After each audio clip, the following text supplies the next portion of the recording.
Hey guys, we're going to continue our read aloud by reading The Chocolate Touch. We finished chapter 3 last week.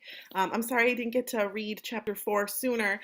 It's been a really busy week so far, but we are going to pick up with chapter 4. We were reading in chapter 3 how after John ate that special chocolate that he got from the candy store, all of the foods he was eating, whether it was eggs or bacon, orange juice, I believe. It all tasted like chocolate, but it was only happening to him. So we're going to read chapter 4 and see what happens. John had the bad habit of chewing things when he was thinking hard. This morning he had several things to think about. What had made the toothpaste taste like chocolate? What had made the orange juice taste like chocolate? What had made the bacon and egg taste like chocolate? What had made the toast and butter and marmalade taste like chocolate? Each one of these things had felt the way it had always felt before. The toothpaste had been soft and pasty, the bacon had been hot, crisp, and oily, the toast had been crunchy, and the marmalade sticky and lumpy. But everything had tasted like the chocolate he had eaten in bed last night. John put a gloved thumb in his mouth and thoughtfully chewed. His mother had frequently pointed out to him that chewing his gloves made little holes that let in the cold air. But he chewed them just the same when he was thinking hard. This time he noticed something very strange about the thumb of his glove. Instead of tasting leathery, it tasted like chocolate. John pulled his thumb out of his mouth. The part of the glove that had been in his mouth was now brown instead of black like the rest. He bit the end of the leather thumb again. It came right off in his mouth, leaving his own thumb bare. John chewed, and it was like chewing leather made of chocolate. Leather that melted like chocolate. In a second or two, he swallowed it. The gloves were not new. John had them quite a while. He couldn't understand why he had never thought of eating them before. He tried to tear off one of the fingers, but the leather was too strong for him. He put it into his mouth, and it immediately turned into, you guessed it, chocolate. Then he was able to break it off easily. He popped it into his mouth and chewed it up and swallowed it. It was delicious. Walking along devouring his glove, John did not notice one of his schoolfellows, Spider Wilson, until he heard his voice. "John's gone crazy! John's gone crazy!" Spider yelled. Then he turned on John. "Don't they feed you where you live?" he sneered.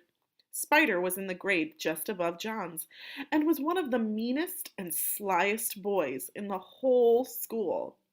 He does not sound like a very nice boy. John gulped down a large piece of the second glove's palm and looked pleased. "What's the matter?" Spider demanded. "Do your people make you eat leather?" "This is special leather," John replied. He licked his lips and sighed contentedly. "It turns into chocolate as soon as you put it into your mouth. Look." John bit off the glove's little finger and took it out of his mouth. Now it's chocolate. He put it back in his mouth and gulped it down. "Give me a piece," Spider said. And there's a picture of John with his glove, and this is Spider trying to get a piece of his glove. Now, do you guys think when Spider tries the glove, do you think it's going to be chocolate for him? Let's see. "Why should I?" John wanted to know. "They're my gloves." "Hand over a piece," Spider said. "Do I eat your gloves?" John asked reasonably, his mouth full of chocolate. "Why should you eat mine?" "Those aren't real gloves," Spider said.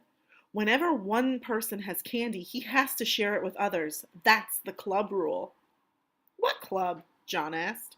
"Never mind what club," Spider said, "but you'd better let me have some of that chocolate." Without waiting longer, Spider snatched what was left of the second glove. John was too surprised to resist, and he didn't want to, anyhow. He had a feeling that he'd had enough chocolate for a while. He was getting a bit thirsty. Spider ran only a little way ahead. When he saw that John wasn't going to fight to get the glove back, he started to eat his prize. He stuffed the leather into his mouth and took a big bite. Spider stopped short in his tracks. He frowned and bit deep into the leather again. Disgusting! It tasted worse than just leather. It tasted like leather with which a boy had made mud pies and snowballs and patted old dogs. John thought perhaps he might be getting late for school, so he started running. He left Spider Wilson spitting the soggy remains of the glove into the gutter. Still giggling to himself about the defeat of his enemy, John walked between the great stone pillars of the entrance to the school grounds. He had gone no more than halfway to the main building when he heard Susan Buttercup calling him. She was standing near the jungle gym with some of her friends. "I've got something to show you, John," she shouted. As she came running to meet him, he could see that she was waving something in her hand that flashed as it caught the rays of the sun. It was a silver dollar. "It's a birthday present," she explained, showing him the dollar. "Isn't it beautiful?" The sight of such wealth made John forget the triumphs of his own day. "It's a good present," he said. "Are you sure it's made of silver, though? I once got a whole bag of gold coins in a Christmas stocking, only they were chocolate coins covered with gold paper." "Of course it's real, silly," Susan said. "My daddy said so. You can feel it if you don't believe me." She handed him the coin.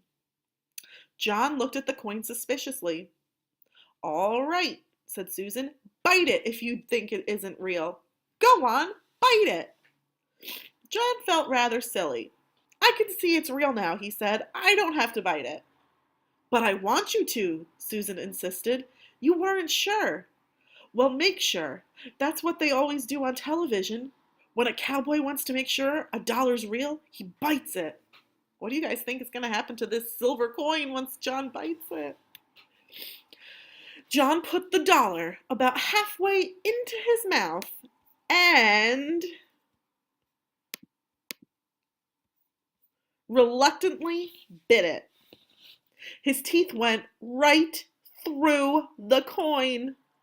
The part that had passed between his lips was hard but sweet chocolate. Susan could hardly believe her eyes. She had given John a complete circle of silver. He sadly handed back a crescent. John didn't know what to say. Susan couldn't speak. Tears trickled down her cheeks like rain down a window pane. She looked at the piece of dollar in her hand. She looked up at John, whose face was red with embarrassment. "John Midas," Susan blurted out at last, "I hate you!" She turned and ran away before John could think of anything at all to say. And that is the end of chapter 4. I will read chapter 5 tomorrow, but I hope you guys are enjoying the book. What do you guys think of what's going on with John and everything he eats turning into chocolate? Do you guys think that would be fun for you if everything you ate tasted like chocolate, or do you think you'd get sick of it? I think personally I would get sick of it. There is a saying, there is too much of a good thing. But we will continue to see what's going on with John and his chocolate mouth. And I hope you have a great day. Bye.